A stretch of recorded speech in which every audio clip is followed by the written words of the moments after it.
Member of Parliament elected by 20 lakh people in Punjab has been detained under the NSA, National Security Act. He is unable to speak about his constituency here in Parliament. This is also an emergency.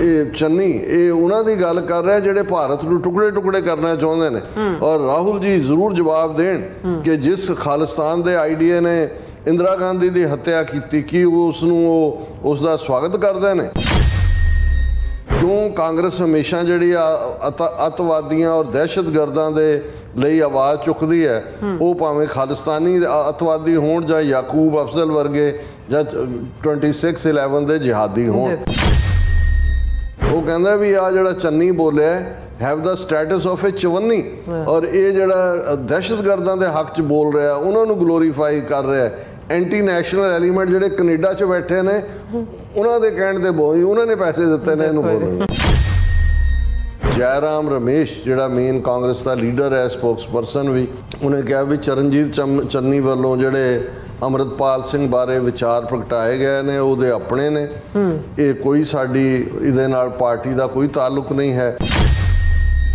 MP ਔਰ ਕਾਂਗਰਸ ਦਾ ਪ੍ਰਧਾਨ ਹੈ ਅਮਰਿੰਦਰ ਰਾਜਾ ਵੜਿੰਗ ਉਹਨੇ ਵੀ ਕਿਹਾ ਕਿ ਜੀ ਮੈਂ ਜਿਹੜਾ ਇਹਦੇ ਨਾਲ ਬਿਲਕੁਲ ਨਹੀਂ ਹੈ ਪਾਰਟੀ ਦਾ ਸਟੈਂਡ ਨਹੀਂ ਹੈ ਔਰ ਕਿਸੇ ਨੂੰ ਵੀ ਹੱਕ ਨਹੀਂ ਹੈ ਕਿ ਉਹ ਕਾਨੂੰਨ ਨੂੰ ਵਾਇਲੇਟ ਕਰੇ ਕੋਈ ਵੀ ਹੋਏ ਔਰ ਮੈਂ ਤਾਂ ਪਹਿਲੇ ਦਿਨ ਤੋਂ ਇਹ ਕਹਿ ਰਿਹਾ ਕਿ ਅਸੀਂ ਜਿਹੜਾ ਹੈ ਇਸ ਦੇ ਵਿੱਚ ਯਕੀਨ ਨਹੀਂ ਰੱਖਦੇ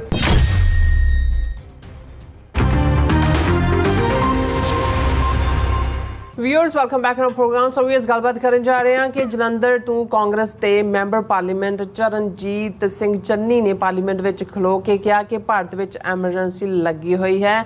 ਉਹਨਾਂ ਕਿਹਾ ਕਿ 20 ਲੱਖ ਲੋਕਾਂ ਦੀ ਨੁਮਾਇੰਦਗੀ ਕਰਨ ਵਾਲਾ ਐਮਪੀ NSA ਦੇ ਥੱਲੇ ਜਿਹੜਾ ਬੰਦ ਹੈ ਹੋਰ ਐਮਰਜੈਂਸੀ ਕਿਸ ਨੂੰ ਕਹਿੰਦੇ ਨੇ। ਸੋ ਉਹਨਾਂ ਦਾ ਇਸ਼ਾਰਾ ਭਾਈ ਅੰਮ੍ਰਿਤਪਾਲ ਸਿੰਘ ਜਰਾਵਾਲ ਸੀ। ਸੋ ਇਸ ਦੇ ਰਿਐਕਸ਼ਨ ਵਿੱਚ ਭਾਰਤੀ ਜਨਤਾ ਪਾਰਟੀ ਨੇ ਇਸ ਤੇ ਹੱਲਾ ਬੋਲਿਆ ਪਰ ਨਾਲ ਹੀ ਕਾਂਗਰਸ ਨੇ ਚੰਨੀ ਦੇ ਇਸ ਬਿਆਨ ਤੋਂ ਪੱਲਾ ਝਾੜਦਿਆਂ ਕਿਹਾ ਕਿ ਇਹ ਚੰਨੀ ਦੇ ਨਿੱਜੀ ਵਿਚਾਰ ਹਨ ਪਾਰਟੀ ਨਾਲ ਇਸ ਦਾ ਕੋਈ ਲੈਣਾ ਦੇਣਾ ਨਹੀਂ ਹੈ। ਸੋ ਇਸ ਬਾਰੇ ਆਪਾਂ ਗੱਲਬਾਤ ਕਰਨ ਜਾ ਰਹੇ ਹਾਂ। ਸੋ ਅਸੀਂ ਚਾਹਾਂਗੇ ਕਿ ਤੁਸੀਂ ਇਸੇ ਤਰ੍ਹਾਂ ਬਣੇ ਰਹਿਣਾ ਦੇਖਣ ਸੁਣਨ ਲਈ ਲਿਖਣ ਲਈ ਤੁਹਾਡਾ ਸਭ ਦਾ ਬਹੁਤ ਧੰਨਵਾਦ ਜੀ। ਡਾਕਟਰ ਸਾਹਿਬ ਕੀ ਵਿਚਾਰਾਂ ਨੇ? ਦੇਖੋ ਅਸੀਂ ਰਿਪੀਟਡਲੀ ਜਦੋਂ ਅੱਜ ਅਮਰੀਕਾ ਕੈਨੇਡਾ 'ਚ ਉਹ ਲੋਕ ਦੁਬਾਰਾ ਖਾਲਿਸਤਾਨ ਦੀ ਗੱਲ ਬੜੇ ਜ਼ੋਰ ਨਾਲ ਕਰਨ ਲੱਗ ਗਏ ਨੇ ਜਿਨ੍ਹਾਂ ਨੂੰ ਆਮ ਆਦਮੀ ਪਾਰਟੀ 'ਚੋਂ ਬੜੀ ਹੋਪ ਨਜ਼ਰ ਆਈ ਸੀ ਉਹ ਪੀਰੀਅਡ ਸੀ ਜਦੋਂ ਕਿ ਇੱਥੋਂ ਦੇ ਵੀ ਸਾਡੇ ਖਾਲਿਸਤਾਨੀ ਵੀਰਾਂ ਨੇ ਵੀ ਜਿਹੜਾ ਉਹ ਬੋਰੀਆਂ ਭਰ ਕੇ ਡਾਲਰ ਕੇਜਰੀਵਾਲ ਔਰ ਉਸ ਦੇ ਜਿਹੜੇ ਵੀ ਇੱਥੇ ਕਰਿੰਦੇ ਆਉਂਦੇ ਸੀ ਕਿ ਜੀ ਪੰਜਾਬ ਦੇ ਵਿੱਚ ਇਹ ਜਿਹੜਾ ਅਸੀਂ ਤਬਦੀਲੀ ਲਿਆਉਣੀ ਹੈ ਕਾਂਗਰਸ ਨੂੰ ਵੀ ਨਹੀਂ ਆਉਣ ਦੇਣਾ BJP ਨੂੰ ਵੀ ਨਹੀਂ ਔਰ ਅਕਾਲੀਆਂ ਨੂੰ ਵੀ ਨਹੀਂ ਔਰ ਅੱਜ ਅਸੀਂ ਦੇਖ ਰਹੇ ਹਾਂ ਵੀ ਉਹੀ ਚੀਕਾਂ ਮਾਰਦੇ ਨੇ ਕਿ ਭਾਈ ਕੇਜਰੀਵਾਲ ਤਾਂ ਲਾਲਾ ਕੇਜਰੀਵਾਲ ਹੀ ਨਿਕਲਿਆ ਉਹ ਤਾਂ ਹਰ ਮੁੱਦੇ ਦੇ ਉੱਤੇ ਉਹਦੀ ਸੋਚ ਉਹੀ ਹੈ ਜੋ BJP ਦੀ ਅਸੀਂ ਉਦੋਂ ਵੀ ਇਹ ਕਿਹਾ ਸੀ ਕਿ ਵੀ ਇਹ RSS ਦਾ ਆਪਣਾ ਇੱਕ ਕੰਮ ਕਰਨ ਦਾ ਢੰਗ ਹੈ ਤੁਹਾਨੂੰ ਕਦੇ ਵੀ RSS ਹੈੱਡਕੁਆਟਰ ਨਾਗਪੁਰ ਤੋਂ ਕੋਈ ਕੇਜਰੀਵਾਲ ਦੇ ਖਿਲਾਫ ਬਿਆਨ ਨਹੀਂ ਮਿਲੇਗਾ ਕਿਉਂਕਿ ਉਹਨਾਂ ਨੇ ਬੜੀ ਕੈਲਕੂਲੇਸ਼ਨ ਦੇ ਨਾਲ ਜਿਹੜਾ ਹੈ ਉਹ ਫਿੱਟ ਕੀਤੇ ਹੁੰਦੇ ਨੇ ਕਿ ਵੀ ਜਦੋਂ ਇੱਕ ਡਿਸਕ੍ਰੈਡਿਟ ਹੋ ਜਾਣਾ ਤੇ ਦੂਸਰੇ ਦੇ ਪਿੱਛੇ ਕਿਵੇਂ ਰੱਖਣਾ ਔਰ ਕੇਜਰੀਵਾਲ ਨੇ ਬਿਲਕੁਲ ਜਿਹੜਾ ਹੈ ਉਹ ਪਬਲਿਕ ਗੈਦਰਿੰਗ ਦੇ ਵਿੱਚ ਕਿਹਾ ਕਿ ਅਸੀਂ ਤਾਂ ਜਨਮਜਾਤ ਜਨਸੰਘੀ ਹਾਂ ਔਰ ਮੇਰਾ ਪਿਓ ਜਨਸੰਘੀ ਸੀ ਮੈਂ ਤਾਂ ਹਨੂੰਮਾਨ ਚਾਲੀਸਾ ਮੇਰਾ ਫਲਾਣਾ TV ਤੇ ਬਹਿ ਕੇ ਵੀ ਹਨੂੰਮਾਨ ਚਾਲੀਸਾ ਸੁਣਾਉਣ ਵਾਲਾ ਕੰਮ ਪੇਪਰ ਫਾਈਲ ਕਰਨ ਜਾਂਦਾ ਹਨੂੰਮਾਨ ਦੇ ਮੰਦਰ ਫਿਰ ਹਿੰਦੂ ਤੀਰਥਾਂ ਦੇ ਲਈ ਫ੍ਰੀ ਬੱਸਾਂ ਔਰ ਦੂਜਾ ਦਿੱਲੀ ਤੋਂ ਪੰਜਾਬ ਨੂੰ ਲੁੱਟਿਆ ਅੱਜ ਵੀ ਲੁੱਟ ਰਹੇ ਨੇ ਉਹ ਬਿਠਾਇਆ ਲਿਆ ਕੇ ਭੰਡ ਜਿਹੜਾ ਉਹ ਪੂਰੇ ਫੰਡ ਇੱਧਰੋਂ ਜਾ ਕੇ ਉੱਥੇ ਕੋਈ ਸੰਦੀਪ ਆ ਗਿਆ ਕਿ ਸੰਜੇ ਆ ਗਿਆ ਕਿ ਪਤਾ ਨਹੀਂ ਕਿਹੜਾ ਪਾਠਕ ਆ ਗਿਆ ਉਹ ਸਭ ਦਿੱਲੀ ਵਾਲੇ ਆ ਕੇ ਬੋਰੀ ਭਰ ਕੇ ਲੈ ਜਾਂਦੇ ਨੇ ਹੁਣ ਇਹ ਇਸ ਲਈ ਵੀ ਉਹ ਹਾਲਾਂਕਿ ਤੁਸੀਂ ਕੇਜਰੀਵਾਲ ਦੀ ਦੇਖੋ ਕਿੰਨਾ ਕ੍ਰਿਟੀਕਲ ਮੋਦੀ ਬਾਰੇ ਉਹਨਾਂ ਨੇ ਵੀ ਉਹਨੂੰ ਜੇਲ੍ਹ 'ਚ ਰੱਖਿਆ ਹੋਇਆ ਹੈ ਹੁਣ ਇਹ ਹੈ ਜੀ ਉਹ ਤਾਂ ਬਿਮਾਰ ਹੋ ਗਿਆ ਉਹਦੀ ਰਿਹਾਈ ਲਈ ਅਸੀਂ ਪਰ ਇਹ ਸਭ ਤੁਸੀਂ ਜਦੋਂ ਸਿੱਖ ਮੁੱਦਾ ਆਏਗਾ ਪੰਜਾਬ ਦਾ ਇਸ਼ੂ ਆਏਗਾ ਕੇਜਰੀਵਾਲ ਮਚ ਮੋਰ ਵੋਕਲ ਹੈ ਅਗੇਂਸਟ ਸਿੱਖ ਇਸ਼ੂਜ਼ ਜਾਂ ਪੰਜਾਬ ਉਹ ਨਹਿਰੀ ਪਾਣੀ ਹੋਏ ਰਿਹਾਈਆਂ ਹੋਣ ਦਵਿੰਦਰਪਾਲ ਸਿੰਘ ਭੁੱਲਰ ਦਾ ਕੇਸ ਉਹ ਸਾਰੇ ਦੇ ਚੱਲਦੇ ਹੁਣ ਇਸੇ ਤਰ੍ਹਾਂ ਜਦੋਂ ਹੁਣ ਇੰਡੀਆ ਬਲਾਕ ਬਣਿਆ ਪਾਰਲੀਮੈਂਟ ਚੋਣਾਂ ਦੇ ਵਿੱਚ, ਜਦੋਂ ਕਾਂਗਰਸ ਨੂੰ ਥੋੜੀ ਜਿਹੀ बढ़त ਮਿਲਣੀ ਸ਼ੁਰੂ ਹੋਈ, ਆਪਣੇ ਬੰਦੇ ਉਹੀ ਤਾੜੀਆਂ ਮਾਰਨ ਲੱਗ ਜਾਂਦੇ ਨੇ, ਖੁਸ਼ ਹੋਣੇ ਸ਼ੁਰੂ ਹੋਏ ਜੀ ਬੀਜੇ।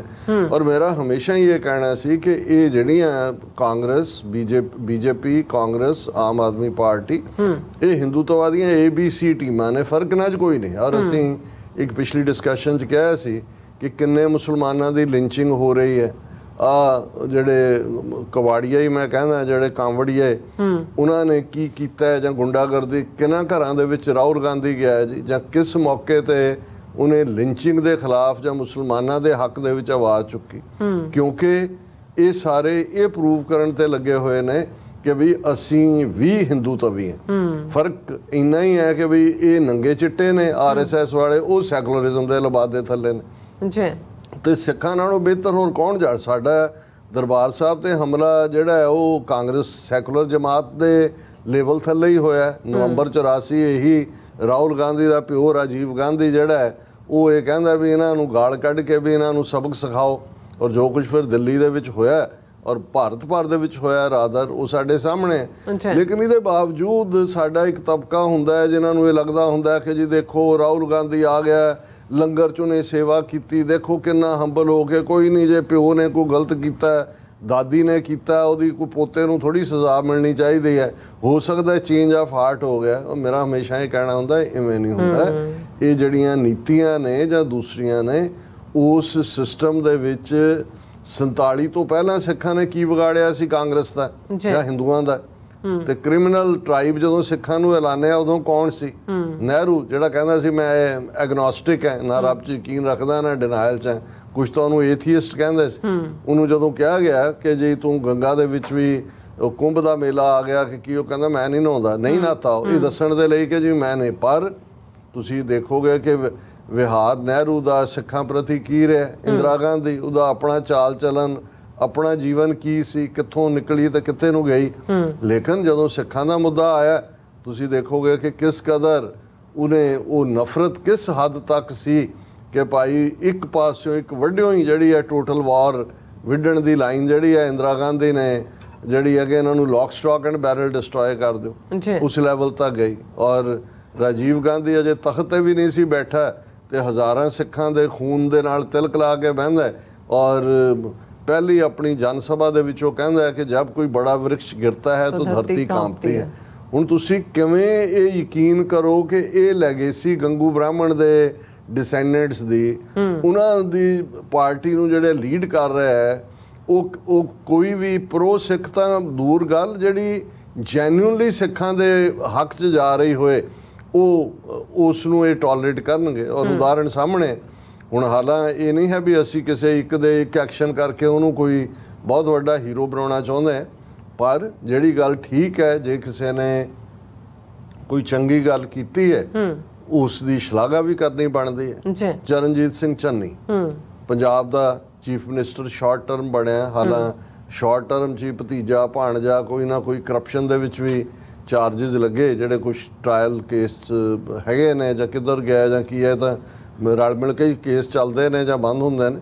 ਲੇਕਿਨ ਦੋ ਚੀਜ਼ਾਂ ਜਿਹੜੀਆਂ ਚਰਨਜੀਤ ਚੰਨੀ ਦੇ ਮਾਮਲੇ ਦੇ ਵਿੱਚ ਮੈਂ ਇਹ ਕਹਿ ਸਕਦਾ, ਕਿਉਂਕਿ ਪਹਿਲਾ ਪੰਜਾਬ ਦਾ ਦਲਿਤ ਚੀਫ ਮਿਨਿਸਟਰ ਹੋਣ ਦੇ ਨਾਤੇ ਜਦੋਂ ਇਹਨੇ ਪਹਿਲੀ ਸਪੀਚ ਪੰਜਾਬ ਅਸੈਂਬਲੀ 'ਚ ਖਲੋ ਕੇ ਕੀਤੀ ਤੇ ਇਸ ਨੇ ਇਹ ਕਿਹਾ ਕਿ ਜੀ ਮੈਂ ਸ਼ੁਕਰਗੁਜ਼ਾਰ ਹਾਂ। और 10वें पातशाह के फरमान उन्हें कोट किया कि इन गरीब सिखन को देऊं पातशाही, ये याद करें हमारी गुरियाई।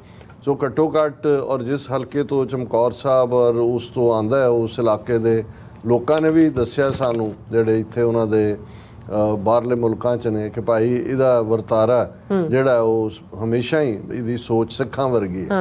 चलो कल ਨੂੰ ਤਾਕਤ ਚ ਆਉਂਦੇ ਨੇ ਲੋਕ, ਕੀ ਕਰਦੇ ਨੇ ਕੀ ਨਹੀਂ ਹੈ। ਸੋ ਇਹ ਪਹਿਲਾ ਪਾਰਟ ਸੀ ਕਿ ਵੀ ਉਹਨੇ ਕੋਈ ਜਿਹੜਾ ਉਹ ਬਾਬਾ ਸਾਹਿਬ ਅੰਬੇਦਕਰ ਜਾਂ ਦੂਜੇ ਜਿਹੜਾਂ ਦੇ ਨਾਲ ਜਿਹੜੇ ਐਜ਼ ਏ ਪੋਲੀਟੀਕਲ ਅਗਵਾਈ ਤਾਂ ਹਰ ਦਲਿਤ ਇਹ ਮਹਿਸੂਸ ਕਰਦਾ ਵੀ ਰਿਜ਼ਰਵੇਸ਼ਨ ਔਰ ਆਨਰ ਦਿੱਤਾ, ਪਰ ਜੇ ਚਰਨਜੀਤ ਸਿੰਘ ਚੰਨੀ ਨੂੰ ਉਹ ਵਿਰਸਾ ਸਿੱਖੀ ਦਾ ਉਹਦੇ ਨਾਲ ਉਸ ਧਰਤੀ ਦੇ ਨਾਲ ਜੁੜਿਆ ਯਾਦ ਆਇਆ ਤਾਂ ਇੱਕ ਪੋਜ਼ਿਟਿਵ ਗੱਲ ਸੀ। ਦੂਸਰਾ ਪਾਰਟ ਮੈਂ ਦੇਖਿਆ ਵੀ ਜੇ ਤੁਸੀਂ ਉਹਨੂੰ ਪ੍ਰਕਾਸ਼ ਸਿੰਘ ਬਾਦਲ ਜਾਂ ਸੁਖਬੀਰ ਬਾਦਲ ਜਾਂ ਅੱਜ ਦੇ ਭਗਵੰਤ ਮਾਨ ਦੇ ਲੈਵਲ ਤੇ ਕਰੋ ਕਿ ਜਦੋਂ ਮੋਦੀ ਨੇ ਡਰਾਮਾ ਕੀਤਾ ਕਿ ਮੈਂ ਪੰਜਾਬ ਆਇਆ ਔਰ ਕਿਸਾਨਾਂ ਨੇ ਰੋਕ ਲਿਆ, ਮੇਰੀ ਤਾਂ ਜਾਨ ਨੂੰ ਖਤਰਾ ਸੀ, ਚੰਨੀ को बोल देना कि मैं जान बचा के आ गया हूँ। और दूसरा ਉਹਦਾ ਜਿਹੜਾ ਇਹਨੇ ਰਿਸਪੌਂਸ ਦਿੱਤਾ ਸੀ ਉਦੋਂ, ਉਹ ਬਿਲਕੁਲ ਸਿੱਖ ਵਾਲਾ ਰਿਸਪੌਂਸ। ਉਹਨੇ ਕਿਹਾ ਐਵੇਂ ਪਖੰਡ ਜਿਹਾ ਨਾ ਕਰ, ਤੈਨੂੰ ਕੋਈ ਖਤਰਾ ਨਹੀਂ, ਤੂੰ ਜੇ ਸਾਡੀ ਧਰਤੀ ਤੇ ਆਇਆ ਸੀ, ਅਸੀਂ ਸਿੱਖ ਪੰਜਾਬੀ ਹੈ, ਜੇ ਤੇਰੇ ਵੱਲ ਗੋਲੀ ਆਉਂਦੀ ਪਹਿਲਾਂ ਅਸੀਂ ਹਿੱਕ ਚ ਖਾਂਦੇ ਤੇ ਇਹ ਨਟੰਕੀ ਨਾ। ਸੋ ਉਸ ਪੀਰੀਅਡ ਦੇ ਵਿੱਚ ਜਦੋਂ ਕਿ ਐਨ ਸਾਰਾ ਮੀਡੀਆ ਆ ਗਿਆ ਜੀ, ਮੋਦੀ ਕੀ ਜਾਨ ਕੋ ਖਤਰਾ, ਮੋਦੀ ਜਾਨ ਬਚਾ ਕੇ ਆ ਗਏ, ਮੋਦੀ ਫਲਾਣਾ, ਉਸ ਲਾਈਨ ਨੂੰ ਲੈਣਾ ਇੱਕ ਪੋਜ਼ਿਟਿਵ ਗੱਲ ਸੀ। ਹਾਲਾਂ ਉਸ ਤੋਂ ਬਾਅਦ ਜਿਹੜੀਆਂ ਇਲੈਕਸ਼ਨਾਂ ਹੋਈਆਂ ਅਸੈਂਬਲੀ ਦੀਆਂ, 2 ਥਾਵਾਂ ਤੋਂ ਖੜਾ ਸੀ, ਦੋਨੋਂ ਥਾਵਾਂ ਤੋਂ ਹਾਰ ਗਿਆ। ਐਤਕੀ ਜਲੰਧਰ ਤੋਂ ਮੈਂਬਰ ਪਾਰਲੀਮੈਂਟ ਬਣਿਆ ਔਰ ਕਿਉਂਕਿ ਪਾਰਲੀਮੈਂਟ ਦਾ ਬਜਟ ਸੈਸ਼ਨ ਦੂਸਰਾ ਚੱਲ ਰਿਹਾ ਹੈ, ਸਾਰੇ ਬੋਲਦੇ ਨੇ, ਹਰ ਕੋਈ ਆਪੋ ਆਪਣੇ ਢੰਗ ਦੇ ਨਾਲ ਗੱਲ ਹੁਣ ਹੋਰ ਗੱਲਾਂ ਜ਼ਾਹਰ ਹੈ ਕਿ ਵੀ ਨੁਮਾਇੰਦਗੀ ਤਾਂ ਉਹ ਕਾਂਗਰਸ ਦਾ ਨੁਮਾਇੰਦਾ, ਉਹਨੇ ਅਲਟੀਮੇਟਲੀ ਜਾਣਾ ਤਾਂ ਉਧਰ ਹੀ ਹੈ ਜੋ ਪਾਰਟੀ ਕਰੇਗੀ। ਪਰ ਉਹਨੇ ਜਿੱਥੇ ਬਾਕੀ ਗੱਲਾਂ ਉਹਨੇ ਕਿਹਾ ਕਿ ਜੀ ਦੇਖੋ ਇਹ ਅੱਜ ਅਨਡਿਕਲੇਅਰਡ ਐਮਰਜੈਂਸੀ ਆਲਰੇਡੀ ਲੱਗੀ ਹੋਈ ਹੈ ਇੰਡੀਆ 'ਚ, ਜੇ ਐਮਰਜੈਂਸੀ ਨਾ ਹੋਏ ਤੇ ਹਾਥਰਸ ਕੀ ਹੋਇਆ। ਉਹਨੇ ਬਾਕੀ ਸਾਰੀਆਂ ਘਟਨਾਵਾਂ ਵੀ ਜਿਹੜੇ ਮੁਲਕ ਦੇ ਵਿੱਚ ਥਾਂ ਥਾਂ ਤੇ ਜੋ ਚੱਲ ਰਿਹਾ ਉਹਦਾ ਹਵਾਲਾ ਦਿੱਤਾ, ਪਰ ਉਸ ਦੇ ਵਿੱਚ ਉਹਨੇ ਜਿਹੜੀ ਇੱਕ ਗੱਲ ਕਹੀ ਜਿਹਨੇ ਐਨ ਇਹਨਾਂ ਨੂੰ ਅੱਗ ਲਾਈ, ਬੀਜੇਪੀ ਨੂੰ ਤਾਂ ਲਾਈ ਕਾਂਗਰਸ ਵੀ ਮੱਚੀ। ਉਹਦੇ 'ਚ ਉਹਨੇ ਕਿਹਾ, ਉਹਦੇ ਜਿਹੜੇ ਉਹਦੀ ਸਪੀਚ ਜਿਹੜੀ ਉਹਨੇ ਉਹਦੇ ਕੋਲ ਨੋਟ ਸੀ ਉਹਦੀ ਲਾਈਵ, ਉਹ ਦਿਖਾ ਸਾਰੀ ਲੋਕਾਂ ਨੇ ਦੇਖਿਆ। ਉਹਦੇ 'ਚ ਉਹਨੇ ਕਿਹਾ ਕਿ this is also N emergency that a member of parliament elected by 20 lakh people in Punjab has been detained under the NSA, National Security Act.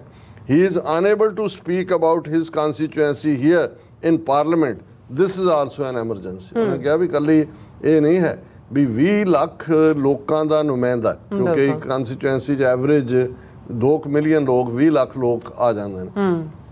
ਕਿ ਉਹਨੂੰ ਹਾਲਾਂ ਉਹਨੇ ਅੰਮ੍ਰਿਤਪਾਲ ਸਿੰਘ ਵੀ ਨਹੀਂ ਕਿਹਾ, ਨਾਂ ਨਹੀਂ ਲਿਆ ਉਹਨੇ, ਪਰ ਜ਼ਾਹਰ ਹੈ ਕਿ ਉਹਨੇ ਕਿਹਾ ਕਿ ਬਈ ਇਹ ਜਿਹੜਾ 20 ਲੱਖ ਲੋਕਾਂ ਦੀ ਨੁਮਾਇੰਦਗੀ ਜਿਹੜਾ ਕਰਦਾ ਬੰਦਾ ਹੈ, ਉਹਨੂੰ ਜਿਹੜਾ ਤੁਸੀਂ NSA ਥੱਲੇ ਡਿਟੇਨ ਕੀਤਾ ਹੋਇਆ, ਉਹ ਆਪਣੇ ਹਲਕੇ ਦੇ ਲੋਕਾਂ ਬਾਰੇ ਜਾਂ ਉਹਨਾਂ ਦੀਆਂ ਤਕਲੀਫਾਂ ਬਾਰੇ ਇੱਥੇ ਬੋਲ ਵੀ ਨਹੀਂ ਸਕਦਾ। ਔਰ ਇਹ ਐਮਰਜੈਂਸੀ ਨਹੀਂ ਤਾਂ ਹੋਰ ਕੀ ਹੈ। ਹੁਣ ਇਹ ਕਹਿਣ ਦੀ ਦੇਰ ਸੀ ਤੇ ਉਹਨਾਂ ਨੇ ਜਿਹੜੇ ਚੌਂਟੇ ਚੱਕ ਲਏ। ਬੀਜੇਪੀ ਨੇ ਤਾਂ ਉਹਨਾਂ ਦਾ ਸ਼ਹਿਜ਼ਾਦ ਪੂਨੇ ਵਾਲਾ ਜਿਹੜਾ ਉਹਨੇ ਐਕਸ ਦੇ ਉੱਤੇ, ਜਿਹਨੂੰ ਟਵਿੱਟਰ ਪਹਿਲਾਂ ਕਹਿੰਦੇ ਸੀ, ਉਹਨੇ ਕਿਹਾ ਕਿ ਜੀ ਹੁਣ ਕਾਂਗਰਸ ਇਹਦਾ ਜਵਾਬ ਦੇ ਕਿ ਕੀ ਕਾਂਗਰਸ ਖਾਲਿਸਤਾਨ ਦੀ ਹਮਾਇਤ ਕਰਦੀ ਹੈ, ਜਿਸ ਖਾਲਿਸਤਾਨ ਦੇ ਇਸ਼ੂ ਨੇ ਜਿਹੜਾ ਇੰਦਰਾ ਗਾਂਧੀ ਦੀ ਹੱਤਿਆ ਕਰਵਾਈ, ਇਸ ਦੇ ਉੱਤੇ ਆ ਕੇ ਫਿਰ ਉਹਨਾਂ ਨੇ ਕਿਹਾ ਵੀ ਇਹ ਚੰਨੀ ਇਹ ਉਹਨਾਂ ਦੀ ਗੱਲ ਕਰ ਰਿਹਾ ਜਿਹੜੇ ਭਾਰਤ ਨੂੰ ਟੁਕੜੇ ਟੁਕੜੇ ਕਰਨਾ ਚਾਹੁੰਦੇ ਨੇ। ਔਰ ਰਾਹੁਲ ਜੀ ਜ਼ਰੂਰ ਜਵਾਬ ਦੇਣ ਕਿ ਜਿਸ ਖਾਲਿਸਤਾਨ ਦੇ ਆਈਡੀਏ ਨੇ ਇੰਦਰਾ ਗਾਂਧੀ ਦੀ ਹੱਤਿਆ ਕੀਤੀ, ਕੀ ਉਸ ਨੂੰ ਉਹ ਉਸ ਦਾ ਸਵਾਗਤ ਕਰਦੇ ਨੇ? ਕਿਉਂ ਕਾਂਗਰਸ ਹਮੇਸ਼ਾ ਜਿਹੜੀ ਅੱਤਵਾਦੀਆਂ ਔਰ ਦਹਿਸ਼ਤਗਰਦਾਂ ਦੇ ਲਈ ਆਵਾਜ਼ ਚੁੱਕਦੀ ਹੈ, ਉਹ ਭਾਵੇਂ ਖਾਲਿਸਤਾਨੀ ਅੱਤਵਾਦੀ ਹੋਣ ਜਾਂ ਯਾਕੂਬ ਅਫਜ਼ਲ ਵਰਗੇ ਜਾਂ 26/11 ਦੇ ਜਿਹਾਦੀ ਹੋਣ। ਫਿਰ ਉਹ ਇਹ ਸਾਰੇ 'ਚ ਉਹਨੇ ਕਿਹਾ ਜੀ ਜਿਨ੍ਹਾਂ ਨੇ ਇੰਦਰਾ ਗਾਂਧੀ ਨੂੰ ਮਾਰਿਆ, ਅੱਜ ਕਾਂਗਰਸ ਉਹਨਾਂ ਦੀ ਹਮਾਇਤ ਦੇ ਉੱਤੇ ਆ ਗਈ ਔਰ ਇਹ ਜਿਹੜੀ ਹੈ ਇਹ ਅਟੈਕ ਹੈ ਭਾਰਤ ਦੀ ਏਕਤਾ ਅਖੰਡਤਾ ਦੇ ਉੱਤੇ। ਮੈਂ ਤਾਂ ਇਹ ਕਹਾਂਗਾ ਕਿ ਬਈ ਇਹ ਸਖਤ ਐਕਸ਼ਨ ਲਿਆ ਜਾਣਾ ਚਾਹੀਦਾ। ਫਿਰ ਬੀਜੇਪੀ ਦਾ MP ਦਿਨੇਸ਼ ਸ਼ਰਮਾ ਉਹਨੇ ਕਿਹਾ ਜੀ ਜਿਹਨੂੰ ਚੰਨੀ ਨੂੰ ਕੱਢੋ ਕਾਂਗਰਸ ਚੋਂ। ਫਿਰ ਉਹ ਇਵਨ ਕਹਿੰਦਾ ਕਿ ਵੀ ਆ ਚਵੰਨੀ ਦਾ ਬੰਦਾ। ਹੁਣ ਤੁਸੀਂ ਇਹਨਾਂ ਦੀ ਜ਼ਹਿਨੀਅਤ ਦੇਖੋ ਇਹਨਾਂ ਨੂੰ। ਉਹ ਕਹਿੰਦਾ ਵੀ ਆ ਜਿਹੜਾ ਚੰਨੀ ਬੋਲਿਆ have the status of a ਚਵੰਨੀ, ਔਰ ਇਹ ਜਿਹੜਾ ਦਹਿਸ਼ਤਗਰਦਾਂ ਦੇ ਹੱਕ 'ਚ ਬੋਲ ਰਿਹਾ, ਉਹਨਾਂ ਨੂੰ ਗਲੋਰੀਫਾਈ ਕਰ ਰਿਹਾ। ਐਂਟੀ ਨੈਸ਼ਨਲ ਐਲੀਮੈਂਟ ਜਿਹੜੇ ਕੈਨੇਡਾ 'ਚ ਬੈਠੇ ਨੇ ਉਹਨਾਂ ਦੇ ਕਹਿਣ ਤੇ ਬੋਲ, ਉਹਨਾਂ ਨੇ ਪੈਸੇ ਦਿੱਤੇ ਨੇ ਇਹਨੂੰ ਬੋਲਣ ਲਈ। ਹੁਣ ਤੁਸੀਂ ਅੰਦਾਜ਼ਾ ਲਾਓ ਵੀ ਇਸ ਮੁਲਕ ਦੇ ਵਿੱਚ ਪਾਰਲੀਮੈਂਟ ਦੇ ਵਿੱਚ ਚੱਲ ਰਿਹਾ ਜੋ ਕੁਝ ਇਹ ਕਹਿ ਰਹੇ ਨੇ। ਕਾਂਗਰਸ ਉਹਨੂੰ ਐਕਸਪੈਲ ਕਰੇ ਔਰ ਉਸ ਸਾਰੇ 'ਚੋਂ, ਔਰ ਇਸ ਸਾਰੇ ਦੇ ਉੱਤੇ ਇੰਨਾ ਕੁ ਰੌਲਾ ਰੱਪਾ ਉਹਨਾਂ ਨੇ ਪਾਇਆ ਕਿ ਵੀ ਈਵਨ 30 ਮਿੰਟ ਦੇ ਲਈ ਜਿਹੜਾ ਹਾਊਸ ਹੈ ਉਹਨੂੰ ਵੀ ਐਡਜੌਰਨ ਕਰਨਾ ਪਿਆ, ਜਾਂ ਮਤਲਬ ਉਹ ਬੀਬੀ ਬਿਠਾਈ ਹੋਈ ਸੀ, ਅਸਲੀ ਸਪੀਕਰ ਨਹੀਂ ਸੀ। ਹੁਣ ਮੈਂ ਵੀ ਇਹ ਦੇਖ ਰਿਹਾ ਸੀ, ਮੈਂ ਕਿਹਾ ਵੀ ਇਹ ਬੀਜੇਪੀ ਜਾਂ ਹਿੰਦੂ ਤਵੀਆਂ ਨੇ ਤਾਂ ਜੋ ਕਰਨਾ ਹੀ ਸੀ, ਕਾਂਗਰਸ ਇਹਦਾ ਹੁਣ ਕੀ ਕਰੇਗੀ? ਜਦੋਂ ਅਸੀਂ ਇਹ ਕਹਿੰਦੇ ਹਾਂ ਕਿ ਵੀ ਇਹ ਬੀਜੇਪੀ ਔਰ ਕਾਂਗਰਸ ਹਿੰਦੂ ਤਵੀ ਸਿੱਕੇ ਦੇ ਦੋ ਪਹਿਲੂ ਨੇ, ਇੱਕ ਪਾਸਾ ਇੱਕ ਦੂਜਾ ਪਾਸਾ, ਔਰ ਉਹਦੇ ਉੱਤੇ ਨਾਲ ਦੀ ਨਾਲ ਕਾਂਗਰਸ ਦੇ ਨੇ ਜਿਹੜਾ ਆਪਣਾ ਰਿਐਕਸ਼ਨ ਦੇ ਦਿੱਤਾ। ਔਰ ਇਹ ਸਾਰੇ ਦੇ ਉੱਤੇ ਜਿਹੜਾ, ਕਿਉਂਕਿ ਇਹ ਇਕੱਲਾ ਇਹੀ ਨਹੀਂ ਵੀ ਪਾਰਲੀਮੈਂਟ 'ਚ ਹੋਇਆ, ਉਸ ਤੋਂ ਬਾਅਦ ਬੀਜੇਪੀ ਦਾ ਯੂਨੀਅਨ ਮਿਨਿਸਟਰ ਗਿਰੀਰਾਜ ਸਿੰਘ ਉਹਨੇ ਚੀਕਾਂ ਮਾਰੀਆਂ। ਫਿਰ ਬੀਜੇਪੀ ਦਾ ਐਮਪੀ ਦਾ ਯੂਨੀਅਨ ਮਿਨਿਸਟਰ ਪ੍ਰਹਿਲਾਦ ਜੋਸ਼ੀ ਉਹਨੇ ਵੀ ਚੰਨੀ ਦੇ ਰਿਮਾਰਕਸ ਨੂੰ ਕੰਡੈਮ ਕੀਤਾ। ਉਹਨੇ ਕਿਹਾ ਜੀ ਇਹ ਅਦਾਲਤ ਦੇ ਵਿੱਚ ਹੈ, ਇਹ ਸੀਰੀਅਸ ਐਲੀਗੇਸ਼ਨ ਨੇ ਉਹਦੇ ਉੱਤੇ, ਉਸ ਬਾਰੇ ਪਾਰਲੀਮੈਂਟ 'ਚ ਗੱਲ ਕਰਨਾ ਠੀਕ ਨਹੀਂ ਹੈ। ਕਾਂਗਰਸ ਨੇ ਇਹ ਕਰਕੇ ਆਪਣੀ ਗਦਾਰੀ ਦਾ ਸਬੂਤ ਦਿੱਤਾ ਹੈ। ਔਰ ਇਸ ਸਾਰੇ ਦੇ ਚੱਲਦਿਆਂ ਜਿਹੜਾ ਦੂਸਰਾ ਇਸ਼ੂ ਵੀ ਸਿੱਧੂ ਮੂਸੇਵਾਲੇ ਦਾ ਚੁੱਕਿਆ ਚਰਨਜੀਤ ਚੰਨੀ ਨੇ ਕਿ ਭਾਈ ਇਹ ਕਿੱਥੇ ਹੈ ਜਾਂਚ ਔਰ ਕਿੱਥੇ ਕੀ ਹੈ। ਹੁਣ ਕਾਂਗਰਸ ਨਾਲ ਦੀ ਨਾਲ ਜਦੋਂ ਇਹ ਹੋਇਆ, ਕਾਂਗਰਸ ਨੇ ਆਪਣਾ ਉਹਦੇ ਤੋਂ ਕਿਨਾਰਾ ਕਰ ਲਿਆ ਔਰ ਜੈਰਾਮ ਰਮੇਸ਼ ਜਿਹੜਾ ਮੇਨ ਕਾਂਗਰਸ ਦਾ ਲੀਡਰ ਹੈ, ਸਪੋਕਸਪਰਸਨ ਵੀ, ਉਹਨੇ ਕਿਹਾ ਵੀ ਚਰਨਜੀਤ ਚੰਨੀ ਵੱਲੋਂ ਜਿਹੜੇ ਅੰਮ੍ਰਿਤਪਾਲ ਸਿੰਘ ਬਾਰੇ ਵਿਚਾਰ ਪ੍ਰਗਟਾਏ ਗਏ ਨੇ ਉਹਦੇ ਆਪਣੇ ਨੇ, ਇਹ ਕੋਈ ਸਾਡੀ ਇਹਦੇ ਨਾਲ ਪਾਰਟੀ ਦਾ ਕੋਈ ਤਾਲੁਕ ਨਹੀਂ ਹੈ। ਔਰ ਨਾਲ ਦੀ ਨਾਲ ਈਵਨ ਪੰਜਾਬ ਤੋਂ ਜਿਹੜਾ ਐਮਪੀ ਔਰ ਕਾਂਗਰਸ ਦਾ ਪ੍ਰਧਾਨ ਹੈ ਅਮਰਿੰਦਰ ਰਾਜਾ ਵੜਿੰਗ, ਉਹਨੇ ਵੀ ਕਿਹਾ ਕਿ ਜੀ ਮੈਂ ਜਿਹੜਾ ਇਹਦੇ ਨਾਲ ਬਿਲਕੁਲ ਨਹੀਂ ਹੈ, ਪਾਰਟੀ ਦਾ ਸਟੈਂਡ ਨਹੀਂ ਹੈ ਔਰ ਕਿਸੇ ਨੂੰ ਵੀ ਹੱਕ ਨਹੀਂ ਹੈ ਕਿ ਉਹ ਕਾਨੂੰਨ ਨੂੰ ਵਾਇਲੇਟ ਕਰੇ, ਉਹ ਕੋਈ ਵੀ ਹੋਏ। ਔਰ ਮੈਂ ਤਾਂ ਪਹਿਲੇ ਦਿਨ ਤੋਂ ਇਹ ਕਹਿ ਰਿਹਾ ਕਿ ਅਸੀਂ ਜਿਹੜਾ ਹੈ ਇਸ ਦੇ ਵਿੱਚ ਯਕੀਨ ਨਹੀਂ ਰੱਖਦੇ। ਔਰ ਇਸੇ ਤਰ੍ਹਾਂ ਉਹਨਾਂ ਨੇ ਅੰਮ੍ਰਿਤਪਾਲ ਸਿੰਘ ਔਰ ਦੂਸਰੇ ਨੂੰ ਇਸੇ ਨੂੰ ਕਹਿ ਕੇ ਆਪਣਾ ਉਹਨਾਂ ਨੇ ਪੱਲਾ ਇਸ ਤੋਂ ਝਾੜ ਲਿਆ। ਸੋ ਇਹ ਸਾਰੇ ਚੋਂ ਚਲੋ ਇੱਕ ਗੱਲ ਤਾਂ ਹਮੇਸ਼ਾ ਹੁੰਦੀ ਹੈ ਕਿ ਵੀ ਕੁਛ ਦੇਰ ਬਾਅਦ ਬਹੁਤਿਆਂ ਨੂੰ ਯਾਦ ਦਹਾਨੀ ਕਰਵਾਉਣੀ ਹੁੰਦੀ ਹੈ ਕਿ ਵੀ ਇਹ ਬਦਲੇ ਨਹੀਂ ਨੇ, ਇਹ ਉਹੀ ਨੇ। ਹੁਣ ਐਸਾ ਕਿਹੜਾ ਐਟਮ ਬੰਬ ਪਾਰਲੀਮੈਂਟ 'ਚ ਛੱਡ ਦਿੱਤਾ ਚੰਨੀ ਨੇ, ਉਹਨੇ ਇਸ ਨਾਂ ਵੀ ਨਹੀਂ ਲਿਆ। ਉਹਨੇ ਕਿਹਾ ਵੀ ਹੋਰ ਐਮਰਜੈਂਸੀ ਕੀ ਹੁੰਦੀ ਹੈ ਵੀ ਜਿਹਨੂੰ ਲੋਕਾਂ ਨੇ 20 ਲੱਖ ਲੋਕਾਂ ਨੇ ਚੁਣਿਆ, ਤੁਸੀਂ ਜਮਹੂਰੀਅਤ ਕਹਿੰਦੇ ਹੋ ਮੁਲਕ ਨੂੰ, ਔਰ ਜਮਹੂਰੀਅਤ ਦਾ ਫਤਵਾ ਲੋਕਾਂ ਨੇ ਦਿੱਤਾ ਔਰ ਉਹਨੂੰ ਤੁਸੀਂ ਇਹ ਹੱਕ ਵੀ ਨਹੀਂ ਦਿੰਦੇ ਕਿ ਵੀ ਉਹ ਪਾਰਲੀਮੈਂਟ ਜਾ ਕੇ ਆਪਣੇ ਲੋਕਾਂ ਦੀ ਗੱਲ ਕਰੇ। ਨਾ ਉਹਨੇ ਖਾਲਿਸਤਾਨ ਦੀ ਹਮਾਇਤ ਕੀਤੀ, ਨਾ ਉਹਨੇ ਕੋਈ ਹੋਰ ਕੀਤਾ। ਆਪੋਜੀਸ਼ਨ ਜਾਂ ਹਿੰਦੂ ਤਵੀਆਂ ਨੂੰ ਅੱਗ ਲੱਗੀ ਜਾਂ ਉਹਨਾਂ ਨੇ ਤਾਂ ਕਰਨਾ ਹੀ ਸੀ, ਪਰ ਤੁਸੀਂ ਦੇਖੋ ਕਾਂਗਰਸ ਨੇ 2 ਘੰਟੇ ਵਿੱਚ ਨਹੀਂ ਪੈਣ ਦਿੱਤੇ। ਨਾਲ ਦੀ ਨਾਲ ਇਹ ਨਿੱਜੀ ਵਿਚਾਰ ਹੁਣ ਇਹਨਾਂ ਚੋਂ ਤੁਸੀਂ ਕੱਢ ਲਓਗੇ ਜੀ, ਇਹਨਾਂ ਦੀ ਹਮਾਇਤ ਕਰਕੇ ਕੱਲ ਨੂੰ ਇਹ ਬੀਜੇਪੀ ਚਲੀ ਜਾਏ, ਕਾਂਗਰਸ ਆ ਜਾਏ, ਕੋਈ ਹੋਰ ਆ ਜਾਏ। ਸੋ ਇਹ ਹਕੀਕਤ ਹੈ ਜਿਹੜੀ ਸਾਨੂੰ ਸਵੀਕਾਰਨੀ ਪਵੇਗੀ ਕਿ ਹਰ ਸ਼ੇਡ ਦਾ ਇਸ ਵੇਲੇ ਜਿਹੜਾ ਉੱਥੇ ਪੋਲੀਟੀਸ਼ੀਅਨ ਹੈ ਉਹ ਹਿੰਦੂਤਵਾ ਦੇ ਰੰਗ 'ਚ ਰੰਗਿਆ ਹੋਇਆ ਹੈ। ਹਿੰਦੂਤਵੀ ਮੈਜੋਰਿਟੀ ਨੂੰ ਖੁਸ਼ ਕਰਨ ਦੇ ਲਈ ਉਹਨਾਂ ਨੇ ਨਾ ਸਿੱਖਾਂ ਦੇ ਲਈ, ਨਾ ਮੁਸਲਮਾਨਾਂ ਲਈ, ਨਾ ਈਸਾਈਆਂ ਲਈ ਕੋਈ ਕਿਸੇ ਨੇ ਹੱਕ ਦਾ ਜਾਂ ਹਾਂ ਦਾ ਨਾਰਾ ਨਹੀਂ ਮਾਰਨਾ ਹੈ ਕਦੇ। ਜੀ ਰਾਜ ਸਾਹਿਬ ਬਿਲਕੁਲ। ਸੋ ਅਥਲੇ ਨੇ ਬ੍ਰੇਕ ਵਿਊਅਰਸ ਤੁਸੀਂ ਇਸੇ ਤਰ੍ਹਾਂ ਜੁੜੇ ਰਹਿਣਾ, ਮਿਲਦੇ ਹਾਂ ਛੋਟੇ ਜਿਹੇ ਬ੍ਰੇਕ ਤੋਂ ਬਾਅਦ।